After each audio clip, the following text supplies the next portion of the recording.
Salve, salve, queridos amigos. Seguimos firmes na luta, então, como nós gostamos de dizer, né? E dessa vez a gente se encontra aqui para falar um pouco sobre obrigação tributária, né? Para falar, portanto, sobre um tema que envolve, né, coisas interessantes. Vai falar sobre sujeito ativo, passivo, obrigação tributária. Muito cobrado também nas provas. Dessa vez eu vou aprofundar um pouco mais com vocês. Vai ser legal porque vai dar tempo da gente trabalhar algumas coisas que eu acho pertinentes antes de nós passarmos para as questões, tá? Então, nós vimos um pouco sobre legislação tributária e vamos falar agora sobre o tópico de obrigação tributária. Bom, sobre obrigação tributária, né, algumas coisas que eu acho relevante e pertinente. Bom, nessa visão, né, a questão de obrigação tributária é porque eu não vou fazer uma grande observação, né, sobre como você distingue a obrigação tributária do que os civilistas vão fazer, né? Ou seja, obrigação tributária tem sempre alguns elementos que são importantíssimos, tá? Que são os seguintes, e eu só vou fazer um destaque breve sobre isso. A ideia primeiro é que nós temos alguns elementos. Quando eu falo de obrigação tributária, eu tenho que ter elementos subjetivos, eu tenho elementos objetivos, que é um elemento objetivo, na verdade, imediato. Como assim, professor? Veja, os elementos subjetivos, necessariamente, eu tenho um credor e eu tenho um devedor. Tá? Então, você tem sempre alguém que, no caso do direito tributário, a gente fala de um sujeito ativo, né? E um devedor, que nós falamos, né, de alguém como sujeito passivo no direito tributário. Professor, qual é o elemento, né, objetivo imediato? É uma prestação. Então, nós temos uma prestação, necessariamente, que envolve, né, a obrigação tributária. E, além disso, nós temos um elemento que eles chamam de elemento imaterial, né, que é muito importante também, né, que é um vínculo. Esse vínculo ele é existente entre as partes. Entre as partes. A prestação, credor e devedor. Então, na obrigação tributária, e sobre um ponto de vista diferentemente do sujeito civil em tese, né, do direito civil, nós temos uma obrigação tributária que ela é transitória. No direito tributário, ela é transitória. Essa aqui é a obrigação tributária clássica para civilistas, tá? Para o direito civil. Só que lembra que a gente importa institutos do direito civil, então a obrigação tributária é isso. Agora, para efeito tributário, o que conta é o que a gente vai comentar agora. Ou seja, ela é transitória. Por que ela é transitória, professor? Porque ela nasce para morrer. É, isso mesmo. A obrigação tributária no direito tributário, ela nasce para morrer, pô. Porque ela tem um objetivo.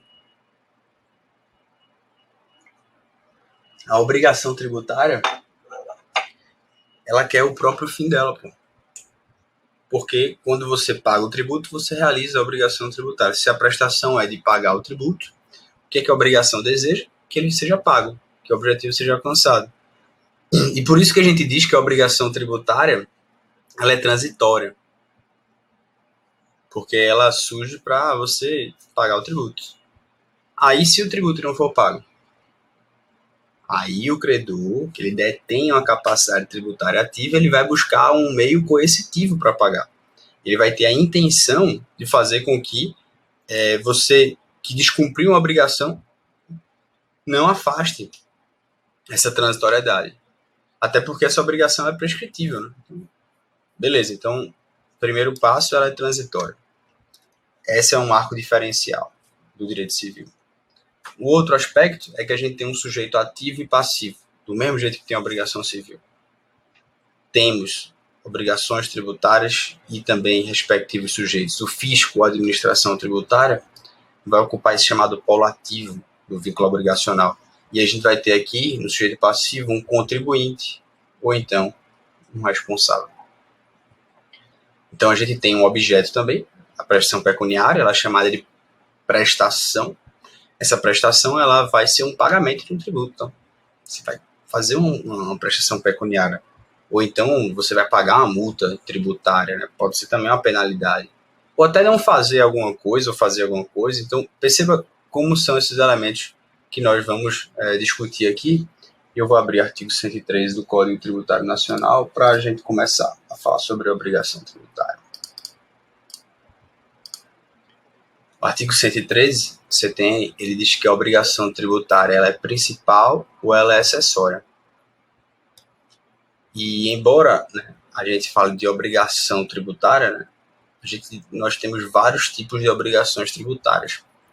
E é fundamental esse artigo 113 do Código Tributário Nacional. Como assim, professor? O que ele é essencial, bicho? Ele é essencial, ele cai, ele despenca, ele faz tudo que você quiser para chamar a sua atenção, para dizer, filho, entende comigo, isso aqui pode cair na tua prova. Eu não sei o que eu preciso fazer, chamar a sua atenção, bater na câmera. Velho, preste atenção, tá? Então vamos lá, a gente tem aqui que a obrigação tributária, ela surge com a ocorrência do fato gerador. Ela tem por objeto o pagamento do tributo ou de uma penalidade pecuniária e ela se extingue juntamente com o crédito dela decorrente. A obrigação acessória, ela decorre da legislação tributária. Ela tem por objeto as prestações que são positivas ou negativas nela previstas no interesse da arrecadação da fiscalização. E a obrigação acessória, pelo simples fato de sua inobservância, ela se converte em obrigação principal relativa à penalidade pecuniária. Bom, professor, agora eu endoidei de vez, eu não entendi foi nada, sabe? E às vezes é comum a gente falar a obrigação de pagar o tributo, né? Mas é importante que você distinga as espécies de obrigações tributárias. Nós temos 3 aqui. Como assim, professor? E eu vou até desenhar aqui para ficar mais fácil. Nós temos uma obrigação tributária de pagar um tributo, tá? E o objeto, portanto, é que nós temos um pagamento de um tributo. E a relação jurídica obrigacional, ela tem uma natureza de contribuição, né? Você paga o tributo que você contribui, o dever fundamental de pagar tributos. Nós podemos também ter uma obrigação tributária principal, mas de pagar o quê? Uma multa, uma penalidade pecuniária. Então pode ser também uma multa. E essa obrigação tributária principal, ela vai decorrer de um direito sancionador. Você vai pagar uma multa, mas que é do direito sancionador. E a natureza da relação é a natureza punitiva. E nós temos a obrigação tributária acessória, que a acessória ela vai fazer com que você atenda um interesse da fiscalização. Então você vai atendendo ao interesse da fiscalização, você vai fazer uma obrigação de fazer ou não fazer, uma prestação positiva ou negativa. Então, você vai ter uma obrigação aqui de fazer algo ou não fazer algo. Como, por exemplo, entregar uma declaração. Você tem que entregar um papel, fornecer algumas informações. Isso são obrigações tributárias acessórias. E isso tem uma natureza colaborativa. Você colabora para chegar lá. Então, portanto, a obrigação tributária principal ela é de pagar. Ela pode ser pagar um tributo, ela pode ser pagar uma multa. A obrigação tributária acessória, ela é derivada da legislação tributária, tá? E aí percebe isso aí, que alguém pode pagar um tributo sem que tenha infringido qualquer norma tributária, tá? Então, às vezes não tem multa tributária. Quando a gente fala de obrigação acessória, eu estou falando de alguma atitude, né, que seja uma abstenção, seja uma conduta que vai se revelar útil para a administração pública. Então, não é uma obrigação de dar dinheiro, é uma obrigação de fazer alguma coisa ou não fazer alguma coisa. Ou seja, você vai, por exemplo, né, cumprir os seus deveres formais, você vai prestar uma declaração, você vai emitir um documento, você vai manter uma escrituração fiscal. Uma coisa que cai muito em provas. A obrigação tributária principal, ela surge com a ocorrência do fato gerador. A obrigação acessória, ela decorre da legislação tributária. Então perceba isso, tá? Você tem legislação tributária como a fonte de uma obrigação tributária acessória, tá? E isso é relevante, porque nós precisamos ter essas autonomias das obrigações tributárias. Isso é um fator inconfundível, né? Pagar tributo é natureza contributiva. A lei que institui um tributo, ela não tem um aspecto que se confunde com a obrigação tributária acessória. É possível, portanto, e isso tem sido muito cobrado em provas, essa relação que a gente tem de autonomia entre as obrigações tributárias principal e acessória, tá? A obrigação de pagar tributo, portanto, ela é uma obrigação autônoma. Qualquer pessoa pode pagar um tributo, né, sem que seja concomitante uma obrigação de fazer ou de não fazer alguma coisa. Ou então alguém pode ter uma obrigação, por exemplo, de pagar uma multa. Então, não simplesmente uma coisa deriva da outra, tá? Mas a gente pode ter uma multa que ela possa ser imposta sem que você tenha um tributo. Como assim, professor? Você tinha uma obrigação acessória, entregar um documento, e o simples fato de você não entregar o documento, você vai gerar uma obrigação principal relativa ao quê? A penalidade pecuniária. Então, preste atenção também a esse dispositivo, tá? Então, o simples fato de você não cumprir uma obrigação acessória, eles vão te impor uma multa. E aí, essa multa, né, ela é uma obrigação tributária principal. Você não deve nenhum tributo. Você descumpriu uma obrigação tributária acessória, entendeu? E acho que esse é uma ideia importante, né, quando a gente vai falar sobre a obrigação tributária acessória. Então, ressalto aqui, né, essa distinção. Nós temos obrigações tributárias principais, nós temos obrigações tributárias acessórias. Só que você não pode confundir alguma relação que existe entre elas, sob pena de você achar, né, que se eu tenho uma obrigação tributária de pagar tributo, significa que eu posso ter uma de multa, significa que eu tenho uma acessória, uma depende da outra. E aí não é esse sentido, né? Eu não quero que você confunda as coisas, tá?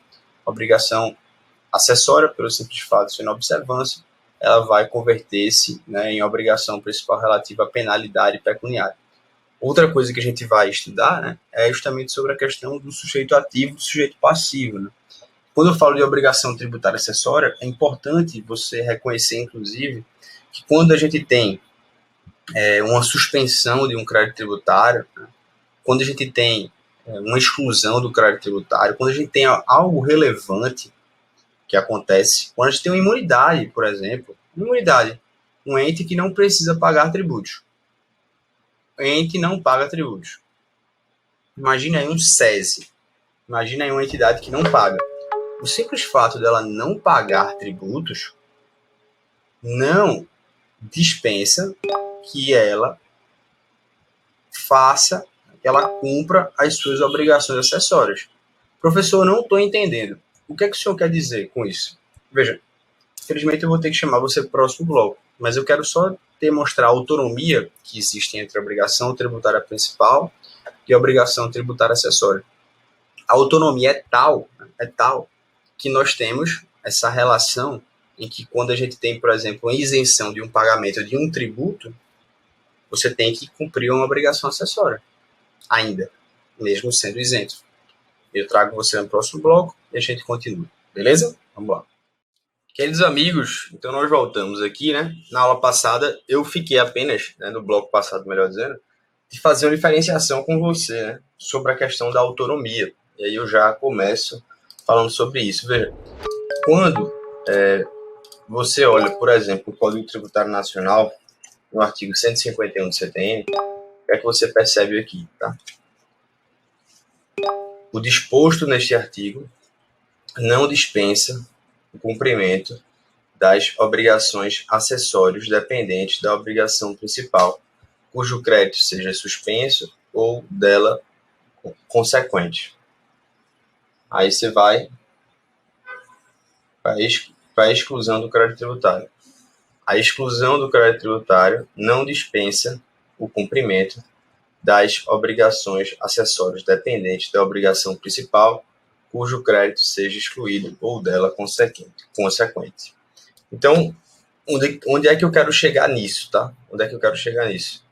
A percepção, né, quando você olhar para a obrigação tributária e, beleza, professor, eu já vejo que eu tenho um polo ativo e um polo passivo, ou seja, eu já sei quais são os elementos da obrigação principal, eu já sei que a obrigação tributária principal, ela não se confunde com a obrigação tributária acessória.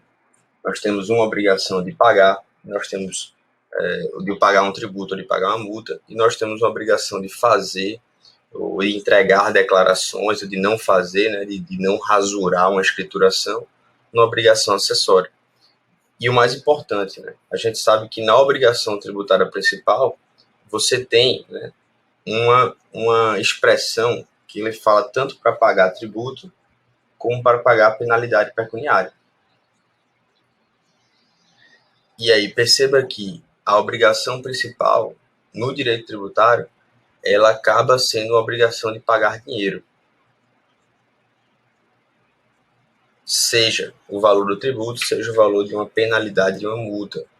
E aí perceba, só relembrando o que a gente já comentou uma vez, né, que a multa, ela é exatamente, né, o que o tributo, por definição legal, ele está impedido de ser. Como assim, professor? A multa tributária, ela é uma sanção por ato ilícito, né? E aí perceba, se a multa é uma sanção por ato ilícito, o tributo não pode ser, a multa tributária não é tributo, mas a obrigação de pagar a multa, ela é uma obrigação que tem de natureza tributária. A obrigação de pagar tem natureza tributária. Então perceba isso, né, e não confunda, não erre mais nas questões. Já quando a gente fala de uma obrigação acessória, né, a gente já viu a diferenciação no 113, parágrafo 2º, e também no parágrafo 3º, tá? E eu fiz a diferenciação justamente isso, porque mesmo que a gente tenha, por exemplo, uma entidade que ela tem uma imunidade, ou seja, uma dispensa do pagamento de tributo de forma condicional, mesmo uma entidade que ela seja isenta, uma dispensa de um pagamento de tributo por lei, essas obrigações acessórias, elas vão existir no interesse da fiscalização e também para arrecadar tributos. Então, nada impede que uma entidade que seja imune a pagar um tributo, uma entidade que seja isenta, ela passe a ser um sujeito passivo, né, de uma obrigação principal, porque não apresentou uma obrigação acessória.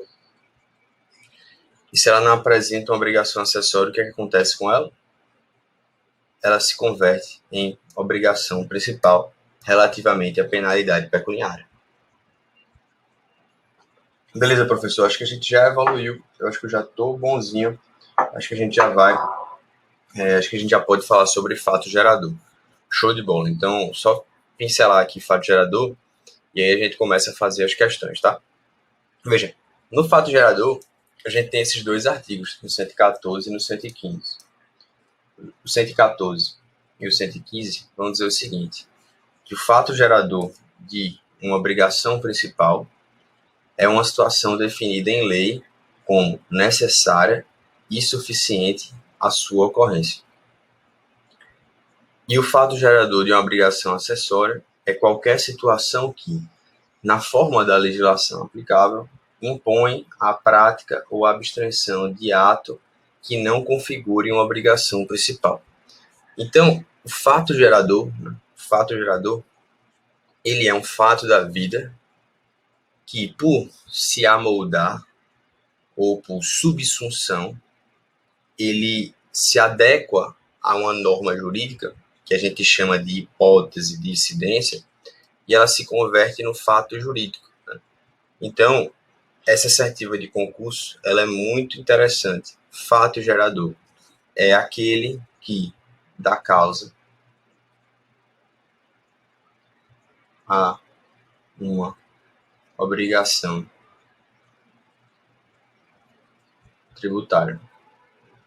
Então, fato gerador, ele dá causa a uma obrigação tributária. E aí, quando a gente vê que o fato gerador ele dá causa à obrigação tributária, e as provas elas vão cobrar isso, tá? Eles vão falar, olha, a obrigação acessória, ela se extingue com o cumprimento de um fato gerador em relação ao terceiro que não é contribuinte. Falso, tá? Porque o fato gerador, ele antecede, ele dá causa a surgir uma obrigação tributária. Então, o fato gerador, no fundo, ele é uma espécie tributária de fato jurídico. Por quê? Ele se amolda à hipótese de incidência. Eu compro o carro, o veículo automotor, quando eu comprei o carro, eu pratiquei o fato gerador. A hipótese de incidência era o quê? Era ser proprietário de um veículo automotor. Fato gerador é quando eu compro. Então, o direito ele se interessa por esse fato. Esse interesse ele é revelado por meio da consequência. Quando ocorre o fato, qual é a consequência? Você tem que pagar um tributo, você tem que pagar uma multa por ter descumprido uma obrigação de informar que você comprou o carro. Então, a consequência jurídica que vai desencadear isso aqui é a obrigação tributária. Então, portanto, a gente tem esses dois termos em fato gerador, que esse é um fato gerador e a hipótese de incidência. E aí a gente entra num ponto importante, que é o 116, que ele fala qual é o momento da ocorrência do fato gerador. Perceba essas palavras-chave, tá? Fato gerador de obrigação principal é uma situação que está definida em lei e ela é necessária e suficiente. Então, a prova, às vezes, vai dizer que o fato gerador de uma obrigação principal ela não seria, né, uma situação definida em lei, seria uma situação definida em legislação.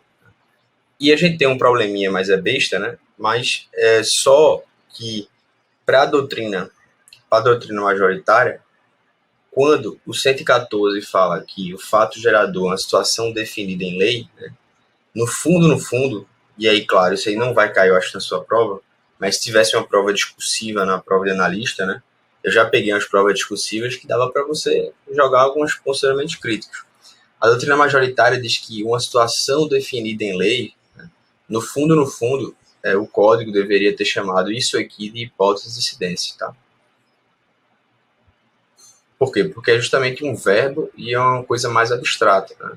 O fato gerador é algo concreto. Mas, passado esse ponto, né, o que eu queria deixar de relevante para você aqui é que o fato gerador de uma obrigação principal, ela é um fato gerador de uma obrigação definida em lei, tá? Então, perceba que ela tem que ser necessária, tem que ser suficiente para a sua ocorrência. Professor, o que é uma situação necessária? É uma situação que precisa, né, estar presente para que haja a configuração desse fato, né? Então, ela não precisa ser só necessária, precisa ser necessária e suficiente. E aí a obrigação já acessória, você percebe que é uma situação que é definida pela legislação. Entendeu a diferença, a pegadinha da prova? Quem define a obrigação acessória? A legislação. Quem define o que é fato gerador de obrigação principal? Algo que está definido na lei.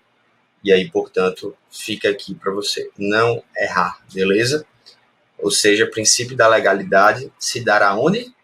Fato gerador de obrigação principal, né? Não na obrigação acessória.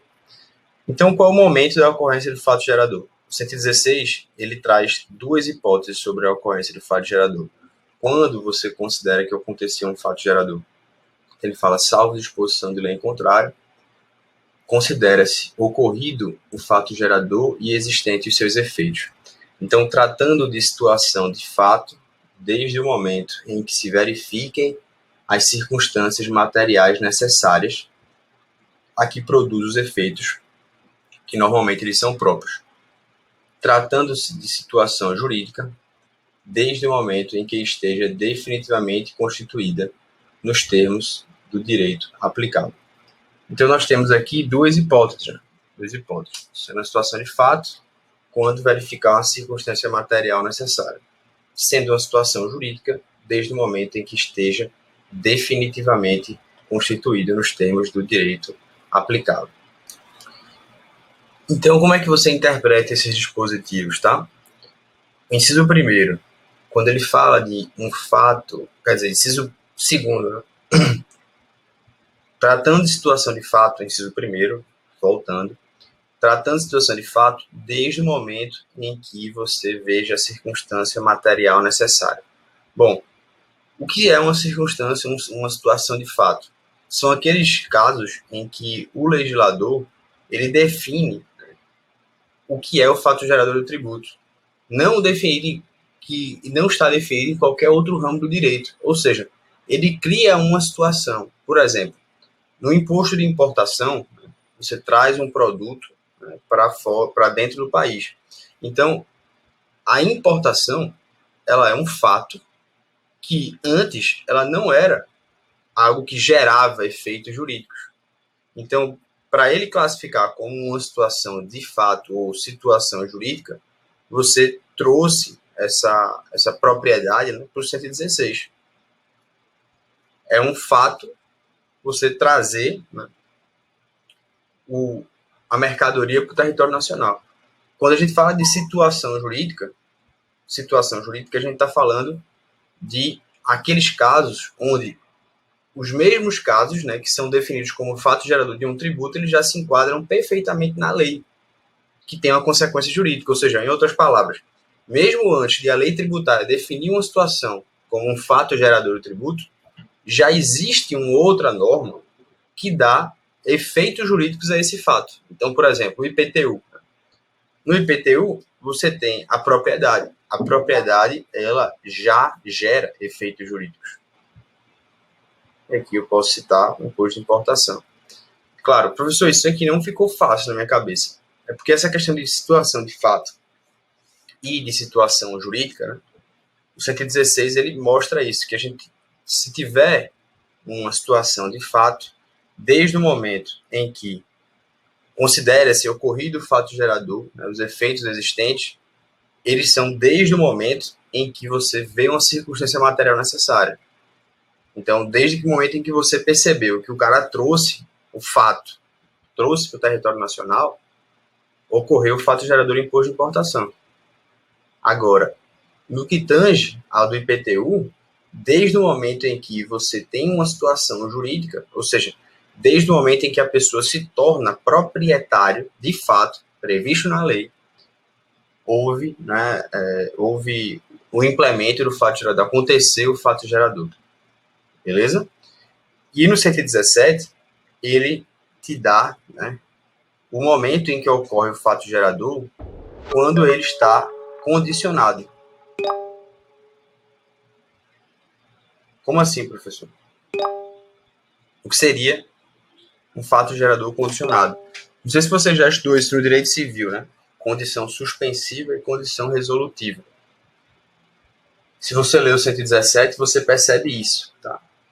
E esse 116, ele tem uma importância prática no parágrafo único, principalmente uma palavra-chave aqui, que eu vou comentar com vocês assim que a gente vir para o próximo bloco, tá bom? Vamos lá. Veja só, qual é a problemática aqui? No parágrafo único, ele diz o seguinte: a autoridade administrativa, ela poderá desconsiderar atos ou negócios jurídicos praticados com finalidade de dissimular a ocorrência do fato gerador do tributo ou a natureza dos elementos constitutivos da obrigação tributária. Qual é a palavra-chave? Desconsiderar. As provas de tribunais vão fazer o quê? Vão dizer que é desconstituir, tá? Não é isso, não é desconstituir, é desconsiderar. Em síntese, ele fala o seguinte: se uma autoridade ela perceber que tem algo errado, ela pode corrigir isso, ela pode desconsiderar isso, né? Então, a gente tem esse marco como implemento de poder fazer com que você desconsidere algo que foi praticado para burlar a fiscalização, tá? Bom, se for condição suspensiva, se for condição resolutiva, aí ele fala o seguinte: olha, para efeitos da situação jurídica e salvo disposição de lei em contrário, os atos ou negócios jurídicos condicionais reputam-se perfeitos e acabados. Então, ele está querendo te dar uma nova interpretação se o fato gerador estiver condicionado. Se for suspensiva, a condição desde o momento do seu implemento. Bom, o que seria isso, né? Se for suspensiva, desde o momento do seu implemento. Professor, não entendi. Veja, se for condição suspensiva, a condição suspensiva é aquela que ela suspende a eficácia de um negócio jurídico até que haja um implemento. Então, por exemplo, eu vou te dar um imóvel quando você se casar. Ou seja, eu vou te doar um imóvel quando você se casar. Eu dei hoje? Não. Eu dei quando? Quando você se casar. Então, a doação, ela está condicionada à eficácia do negócio jurídico, ou seja, essa doação, ela está condicionada ao seu implemento. Qual é o implemento? Você casar. Enquanto você não casar, não deu imóvel ainda para você. Então, o fato gerador, nesses casos, porque a doação de imóvel é um fato jurídico tributário, né, só vai considerar que aconteceu esse fato gerador quando houver o implemento da condição. Ou seja, só quando você se casar é que vai incidir o ITCMD, que é o imposto de doação. E ele fala, sendo suspensiva desde o momento do seu implemento. Então, até que você, né, não suspenda essa condição, você só considerará ocorrido o fato gerador quando houver implemento. Professor, qual é a relevância disso aqui em provas? A relevância, meus amigos, se dá, por exemplo, quando eu faço um contrato com você hoje, dizendo que eu vou te doar um imóvel quando você se casar. Só que você se casa daqui a 10 anos. Daqui a 10 anos, quando você se casar, quando esse imóvel for para você, a pergunta que se fará é o seguinte: qual é o imposto que incide? De quando será? Será de quando eu fiz o contrato, dizendo que quando você se casar eu te dou? Ou seja, por exemplo, de hoje, a alíquota vigente de hoje, o imposto que está atualmente hoje, ou o imposto que estiver quando você de fato receber esse imóvel, ou seja, daqui a 10 anos. Entendeu a ideia? Então, ele vem dizer que, sendo suspensiva a condição, o imposto será do momento do seu implemento. Então, não importa quando eu fiz o contrato com você, porque ele só passou de fato daqui a 10 anos. Então, só daqui a 10 anos que eu vou considerar qual vai ser a alíquota vigente e, com certeza, qual vai ser o tributo a ser pago nessa data. E o que seria essa condição resolutiva, né? A condição resolutiva é justamente aquela que ela tem o efeito de desmanchar o negócio jurídico quando você implementa. Então, seria, por exemplo, olha, você vai ser dono desse imóvel até que você case. Quando você casar, você não será dono do imóvel. Então, você tem uma condição resolutiva. Então, ela vale hoje, quando acontecer esse implemento, desmancha o negócio jurídico. E aí, por isso que o fato gerador, ele vai ocorrer desde o momento da prática do ato ou da celebração do negócio jurídico. Então, quando é o momento em que a casa é doada? Agora para você. Você é o dono dessa casa, eu vou te dar essa casa até que você se case. Então, o implemento da condição resolutiva, né, o final, ela é um irrelevante tributário. Ela não gera nenhum efeito, porque você não vai ter uma nova cobrança, você não vai ter uma devolução de um tributo que foi pago. Então, acho que esses são basicamente as grandes considerações que eu tinha para fazer. Óbvio que a gente vai falar de jeito passivo, de solidariedade, de capacidade, mas eu prefiro passar para as questões e pontualmente nós irmos conversando sobre isso aqui. Beleza? Então, convido você para a gente ir acompanhando aqui devagarzinho, fazendo as questões no ritmo, para você pegar o que é importante. Bom, aqui você tem uma prova do auditor fiscal, né, do Rio Grande do Sul, Cefaz Rio Grande do Sul. E nessa visão, vamos lá para a primeira questão. Determinada empresa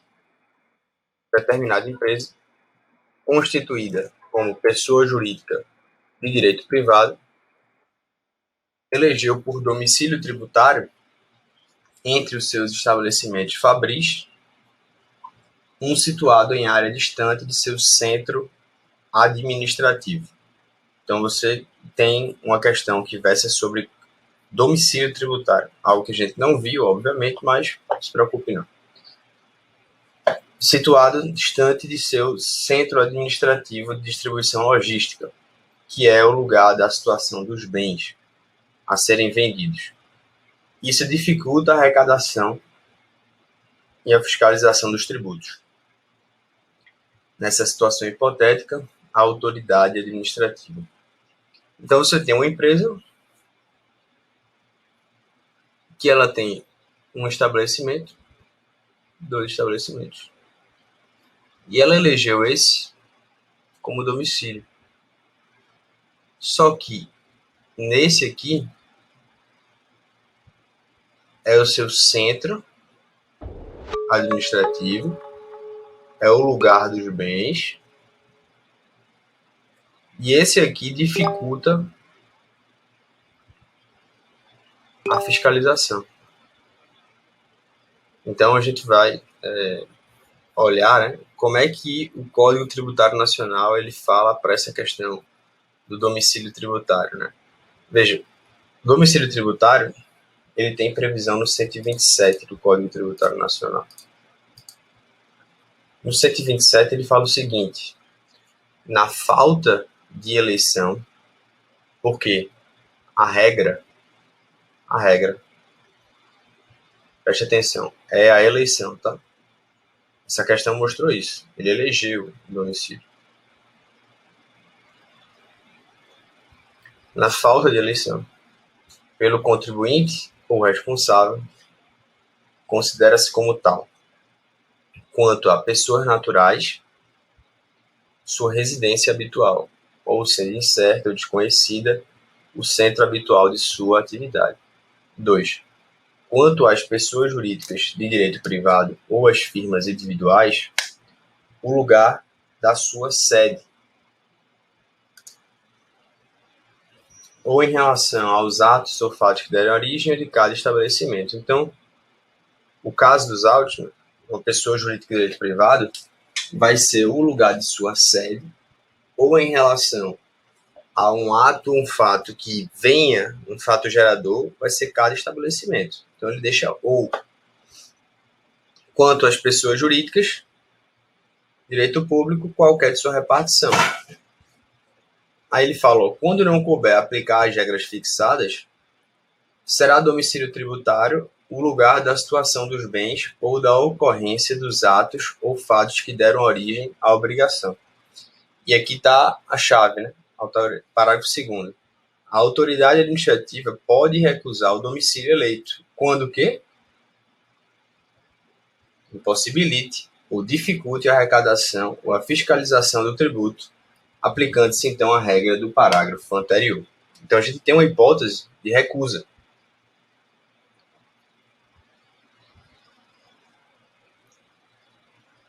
Que é justamente a hipótese dos autos. Se dificulta a fiscalização, a autoridade fiscal ela pode recusar. Professor, mas só para ficar completo aqui, né, o que é que você tem que destacar aqui do 127? Para destacar aqui, perceba que o domicílio do sujeito passivo ele vai determinar qual autoridade vai ter atribuição para cobrar esse tributo. Por isso que isso é muito importante, sabe? Você vai verificar se ele tem várias sedes, filiais, que autoridade pode cobrar aquele tributo, que jurisdição é aquela. E aí, para o STJ, né, caso a autoridade, por exemplo, ela mande uma notificação para o endereço que não é o domicílio tributário do contribuinte, né, aquela notificação ela é nula, porque ela vai restringir o direito de defesa. Então, perceba, né? O que a gente tem aqui no 127? A gente diz que o domicílio tributário ele é eleito. O contribuinte pode escolher. Como regra, o sujeito passivo pode escolher o seu domicílio tributário. As regras que estão no 127 só se aplicam caso ele não escolha. Agora, muito importante é o parágrafo 2º, porque ele diz que, apesar de ser livre a escolha, em alguns casos, a administração tributária ela pode recusar. Agora, ela tem que motivadamente recusar. Né? Isso é possível nos casos em que ele impossibilite ou ele dificulte a fiscalização. E isso, portanto, a gente voltando agora para a questão, você percebe, né, que fica bem mais fácil você entender qual é o dispositivo. Ele pode rejeitar, não pode rejeitar, pode rejeitar, não pode. Ele pode rejeitar o domicílio eleito e considera como domicílio tributário da empresa o centro da distribuição. Beleza, é justamente o gabarito da questão. Pode rejeitar o domicílio eleito e considerar como domicílio tributário o centro habitual da sua atividade. Veja, não faz sentido você falar do centro habitual, né? Porque centro habitual, quando a lei fala, ela fala de pessoa física, tá?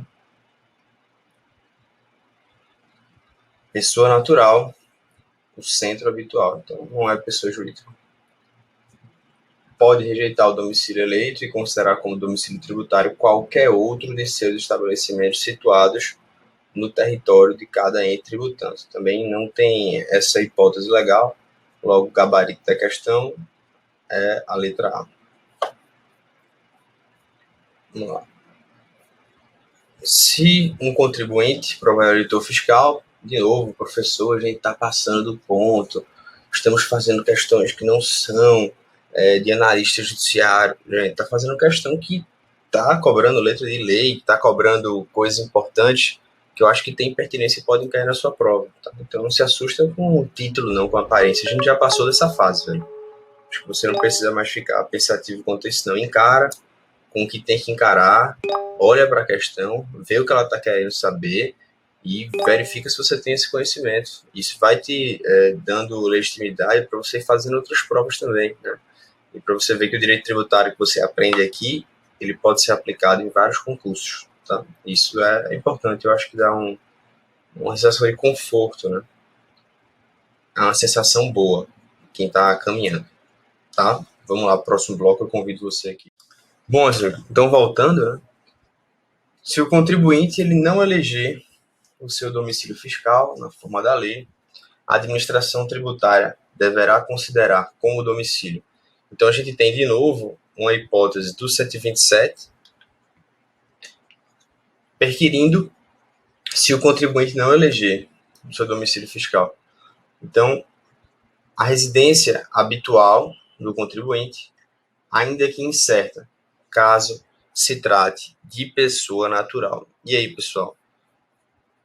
Ainda que incerta será a sua residência habitual, o que é que o dispositivo fala? Ele diz que será a sua residência habitual, mas se for incerta, aí será o centro habitual de sua atividade. Então, residência habitual é se conhecida, né? Se conhecida. Então, ainda que incerto, errado. B. A residência do empresário, caso se trate de uma firma individual. O dispositivo também não fala isso, tá? Porque se for firma individual, a gente tem outra opção, sendo pessoa jurídica ou firma individual, sacou? Então, não é a residência do empresário. C. O estabelecimento mantido na capital do Estado Federado, caso se trate de sociedade de economia mista. Né? Veja, também não há essa opção na lei. Qualquer uma das repartições localizadas no território da entidade tributante, caso se trate de uma pessoa jurídica de direito público. É esse o gabarito, a gente acabou de ler o dispositivo, gabarito, portanto, letra D.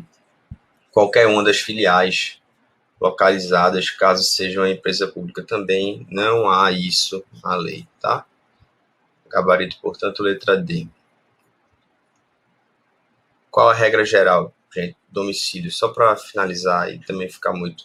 Se você tiver, você vai aplicar, né, os dispositivos, na falta de eleição 127 e na impossibilidade tem lá e na recusa tem lá, tá? Só para a gente também não ficar muito perdido. Atividade CESP, Cefaz Rio Grande do Sul, auditor fiscal, bloco 2, 2019. A atividade estatal de arrecadação de tributos, A atividade estatal de natureza de arrecadação de tributos depende do cumprimento de obrigações de natureza distintas pelo contribuinte e pelo não contribuinte, para que se materialize todo o percurso de lançamento, cobrança e fiscalização do crédito tributário. Com relação a esse assunto, é correto afirmar que as relações contributivas dispensam a atuação do fisco. Então, veja, ele está dizendo assim: uma relação contributiva dispensa a atuação do fisco. O que ele está querendo dizer é o seguinte: se você contribuir, e falando sobre lançamento, você não precisa do fisco. E aí, relembre, né? Quando a gente fala de lançamento, a gente está falando de um lançamento direto, que ele também é chamado de ofício. Estamos falando de um lançamento por homologação e estamos falando de um lançamento por declaração. Então, é óbvio que o lançamento de ofício ele não é contributivo, que é a autoridade que faz.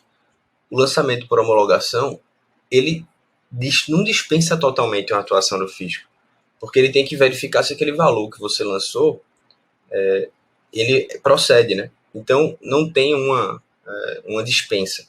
E muito menos por declaração, em que você presta informação e depois o fisco faz. Então, essa alternativa aqui está incorreta, tá? B de bola. Presume-se por facultativa a obrigação que vise auxiliar a fiscalização tributária atribuída a terceiro não contribuinte. Veja,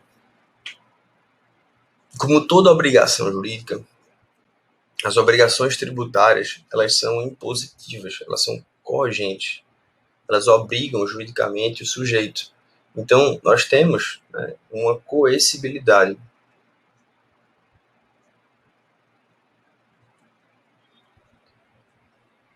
Obrigações facultativas, elas não existem no direito tributário. Então, bote-se aqui na mente. Não há obrigação facultativa no direito tributário. No direito civil, você tem algumas obrigações que elas são do cumprimento espontâneo, né? São as chamadas obrigações naturais, mas a gente não tem isso no direito tributário. Então, não tem essa presunção de facultatividade, tá? A obrigação acessória, quando descumprido por terceiro não contribuinte, converte-se em principal, exceto quanto às penalidades. Aí o que é que está errado? Porque não tem esse exceto. A gente viu que se a gente tem uma obrigação acessória, está lá no 103 do CTN, e essa obrigação acessória ela não é cumprida, ela se converte numa obrigação tributária principal quanto às penalidades tributárias. Você tem uma obrigação tributária principal de pagar uma multa tributária. Então, a alternativa, portanto, ela está incorreta, tá?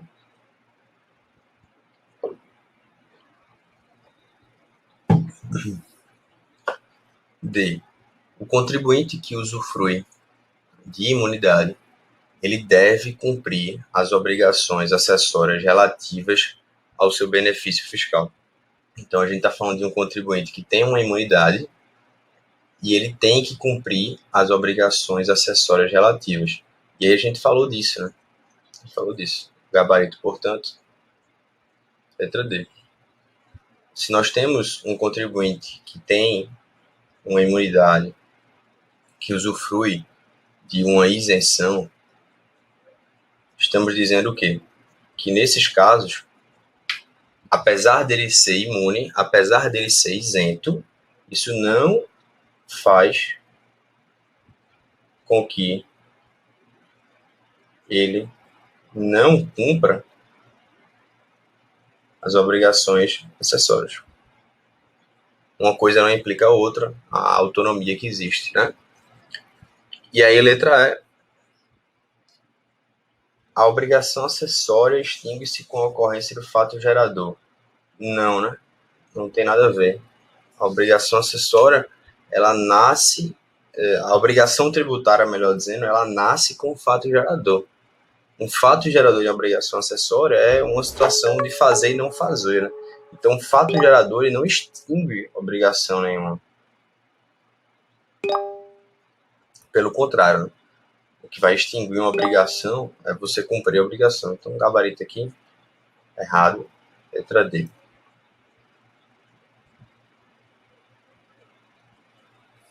Prova de juiz substituto agora, VUNESP. Você tremer na base, falar, tá vendo, professor, que você está no curso errado. Sobre a disciplina do fato gerador, trazida pelo Código Tributário Nacional, TJ São Paulo, Rio Grande do Sul, 2018. Tremeu na base. Trema não, tá? Que é vice. É correto afirmar. A autoridade administrativa, ela não poderá desconsiderar atos ou negócios jurídicos praticados com a finalidade de dissimular a ocorrência do fato gerador do tributo ou a natureza dos elementos constitutivos da obrigação tributária, salvo nos casos expressos em lei. E a gente acabou de ver um dispositivo, né, que o dispositivo ele fala justamente sobre isso. Ele diz que a autoridade administrativa ela pode desconsiderar, né, que é o 116 do CTN, né?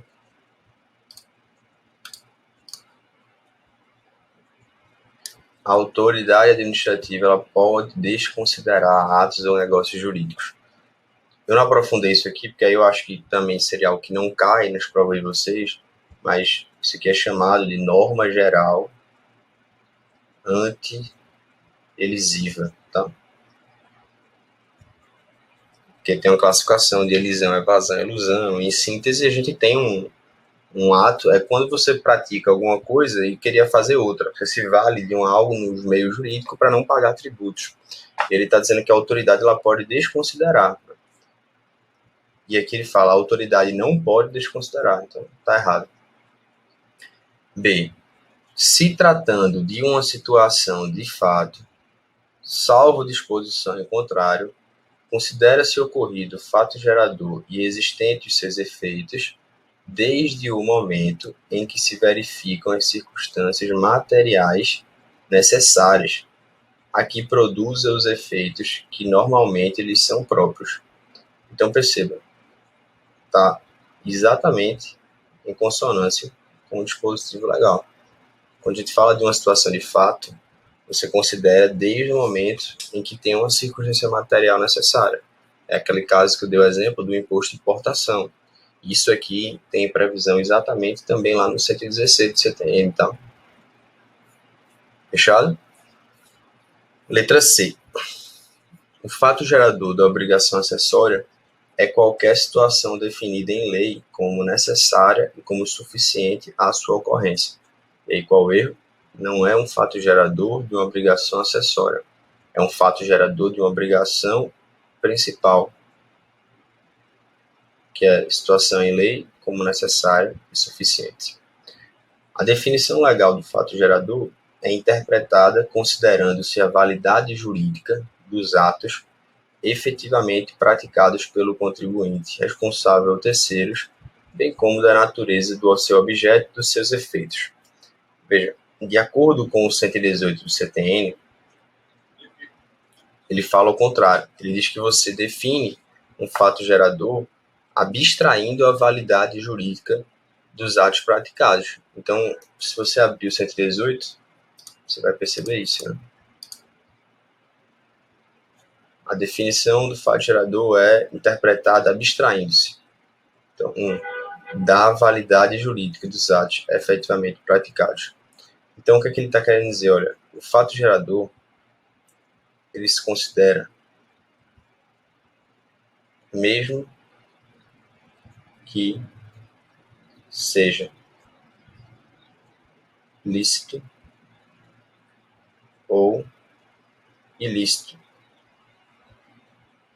Se for lícito, obviamente. Mas se for ilícito, que é aquela máxima do pecúnia non olet, né? O dinheiro não cheira, em que um imperador romano ele queria tributar, né, o uso do banheiro público. Né? Você usava o banheiro público e pagava um tributo. E aí surgiu essa máxima, né, que o dinheiro não cheira. Vamos tributar o banheiro, as latrinas, né? O dinheiro não cheira. Então, perceba a máxima do pecúnia non olet. A definição do fato gerador é interpretada considerando não, dispensando a validade jurídica. Se você auferiu renda, mesmo que haja uma ilicitude, mesmo que haja algum fato ilícito, produto de um crime, por exemplo, você pagará imposto de renda. Então, isso está errado. Letra E. O negócio jurídico, se tratando de atos, um negócio jurídico sujeito à condição suspensiva, considera-se ocorrido o fato gerador e existentes seus efeitos desde o momento da prática do ato ou da celebração do negócio. O que é que está errado? A gente viu que quando tem um negócio jurídico que ele está sujeito a uma condição suspensiva, nós só haverá a produção de efeitos quando você implementa a condição. Qual é a condição? A condição é: eu só vou te dar o imóvel quando você casar. Então, se ele está em uma condição suspensiva, você considera ocorrido o fato gerador, não é desde o momento da prática do negócio jurídico, é desde o momento em que houve a implementação dessa condição. Da condição. Então, por isso, a alternativa E está incorreta e o nosso gabarito, portanto, é a letra B de bola. Beleza? A gente prossegue no nosso próximo bloco com as questões também sobre obrigação tributária. Salve, salve, queridos amigos. Então, nós voltamos, né? Próxima questão, logo direto ao ponto. Uma prova de procurador de Estado. E ela fala que se uma determinada sociedade ela retira-se de seu domicílio fiscal sem comunicar ao fisco, e sendo o caso de cobrança de débitos fiscais, é correto afirmar. Perceba, a gente tem uma questão aqui, né, que ela envolve uma questão de obrigação tributária que vira, né, uma solidariedade, de um tema que nós não pontuamos aqui, mas está envolvido com a solidariedade, tá? Veja, via de regra, e eu acho que isso aqui pode cair nas provas de tribunais, porque a gente está falando de uma súmula 435 do STJ. Via de regra, a gente sabe que o mero inadimplemento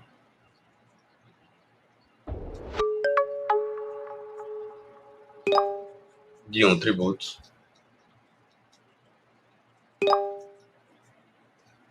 não gera uma responsabilidade tributária. Responsabilidade tributária. Ou seja, se você é sócio de uma determinada sociedade e essa sociedade ela não paga os tributos, isso não faz com que você seja responsável por pagar um crédito tributário, porque houve apenas um mero inadimplemento. Professor, isso também está em súmula? Claro que está. Súmula 430 do STJ. Então, para um determinado sócio, ele ser responsável por um inadimplemento de um tributo, a gente tem que ter um plus. O que seria esse plus? Seria aqui, tá? O 135 do CTN. Ele diz que são pessoalmente responsáveis. Entretanto, a jurisprudência do STJ entende que eles são, na verdade, solidariamente.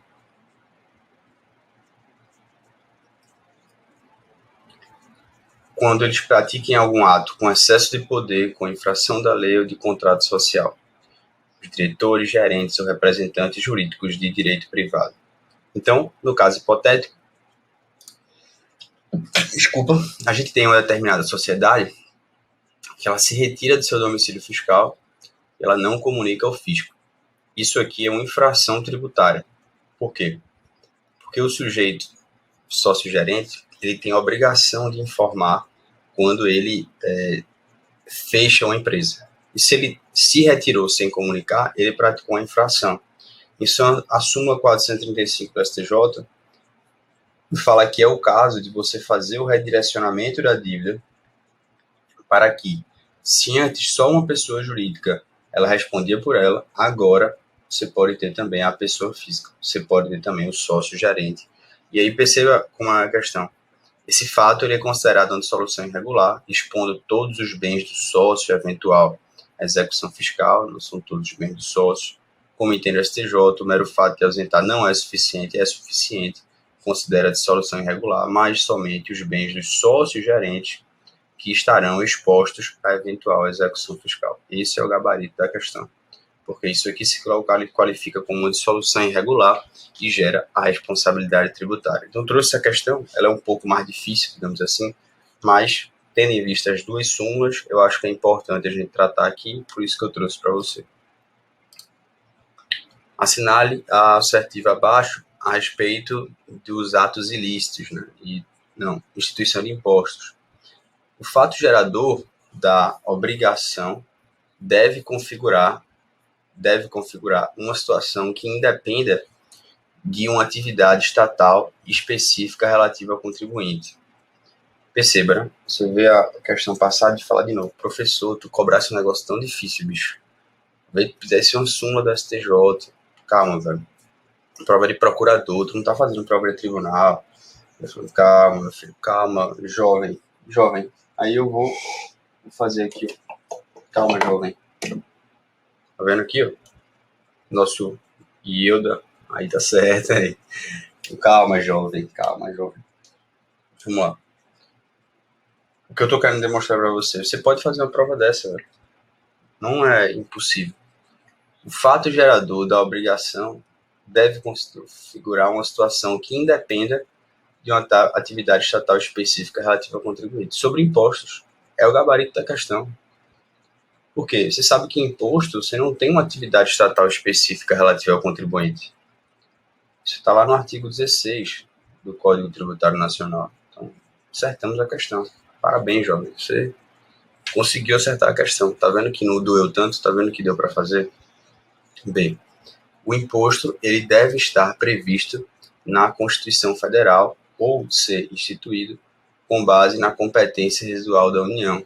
Veja, nesse caso, se a gente está falando de imposto previsto na Constituição Federal ou ser instituído com base na competência residual, dentro dos limites, podendo ser inclusive sem uma lei ordinária, isso aqui está errado, né? Porque o imposto realmente ele pode estar na Constituição Federal ou pode ter uma competência residual, mas a competência residual com previsão no 154 da Constituição Federal, ela se dá mediante uma lei complementar. Então, eu preciso de uma lei complementar. E se eu não tenho uma lei complementar, eu não posso fazer por lei ordinária. Letra C. O imposto instituído com base na Constituição Federal, a competência residual da União, pode, inclusive, ter o mesmo fato gerador dos demais discriminados na Constituição se a destinação for outra. Aí não, né? Aí a gente não pode ter. Por quê? O limite da Constituição Federal é dizer justamente que a gente tem uma competência residual instituída por lei complementar que não tenha o mesmo fato gerador, que não tenha a mesma base de cálculo de outros impostos que estão previstos na Constituição Federal. É o que está no 154. Logo, ele não pode, inclusive, ter o mesmo fato gerador. Quando a base de cálculo dos impostos se sobrepõe, a solução jurídica e a aplicação da maior alíquota é dividida entre os dois tributos. Aí ele viajou, gabarito da questão, letra A.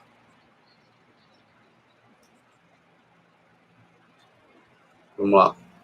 A respeito da obrigação tributária, né, assinale a opção conforme o CTN. Aí ele vai lá. Promotor de justiça, professor. Calma, gente. Vamos lá, fica quieto, cara. Senta aí. A respeito da obrigação tributária, assinale a opção correta conforme o que dispõe o CTN. A obrigação principal e sua obrigação acessória, elas devem decorrer de um mesmo fato gerador. Então, você viu no Código Tributário Nacional se o fato de a gente ter uma obrigação principal e uma obrigação acessória fazem com que nós tenhamos que ter um mesmo fato gerador para as duas tipos de obrigação. Eu estou fazendo uma pergunta para você aqui. Se você viu isso, né, que a obrigação principal e a obrigação acessória, eles têm que ter o mesmo fato gerador. E a pergunta é o quê? Não. A resposta, melhor dizendo, é não. Por que, professor? Porque, veja, o que a gente tem como fato gerador de obrigação principal e fato gerador de obrigação acessória? Nós temos duas atividades distintas, tá?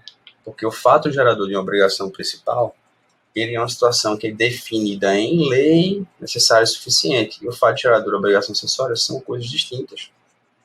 Então, eles não devem decorrer do mesmo fato gerador. Beleza? Desculpa. B de bola. Obrigação principal pode ter por objeto o pagamento de uma penalidade pecuniária. Perfeito. Por quê? Uma obrigação principal, ela pode pagar uma penalidade, ela pode pagar um tributo. Depende. Tanto pode ser penalidade, como também pode ser tributo, tá? Não é algo perfeitamente conclusivo que só obrigação principal só gera uma obrigação de um pagamento de um tributo. Não, pode ser os dois. C. A obrigação principal é considerada obrigação tributária, ao passo que as obrigações acessórias são consideradas obrigações de natureza não tributária. Aí ele viajou, né? Viajou, porque o código só fala obrigação tributária, ou é principal, ou é acessório. O código não distingue uma obrigação tributária por ser tributária ou ser não tributária. Onde é que eu vejo isso? 113 você tem. A obrigação acessória não se converte em obrigação principal. Veja, a obrigação acessória, pelo simples fato de você inobservá-la, você converte em uma obrigação principal relativamente à penalidade pecuniária. Então, isso aqui está incorreto, tá? Gabarito letra B de bola.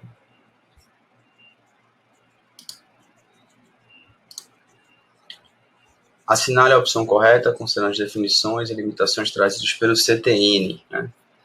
O crédito tributário, regularmente constituído, se modifica ou extingue, ou tem sua exigibilidade suspensa ou excluída, nos casos previstos nesta lei, ou quando dispensado pelo agente administrativo, independentemente da existência de previsão legal. Perceba, né? Independentemente de existência de previsão legal, não, né? A gente só fala de crédito tributário modificado ou extinto com previsão em lei. O agente não tem liberdade para atuar conforme ele quer, conforme ele entende, né? Então, a alternativa está errada. B de bola. O fato gerador, ele surge com a ocorrência de uma obrigação tributária. Ele tem por objeto o pagamento de um tributo ou de uma penalidade e vai se extinguir juntamente com o crédito dela decorrente. E aí, qual o erro, gente? O qual acerto? Vamos lá, pegadinhas. Não é o fato gerador que surge com a obrigação. É a obrigação principal. Porque ele fala obrigação principal que tem por objeto o pagamento do tributo ou uma penalidade. Não é fato gerador. Sacou como as coisas gostam de fazer você errar? Se liga. Letra C. É permitida à União instituir um tributo que não seja uniforme em todo o território nacional ou que importe em distinção ou preferência em favor do Estado ou União.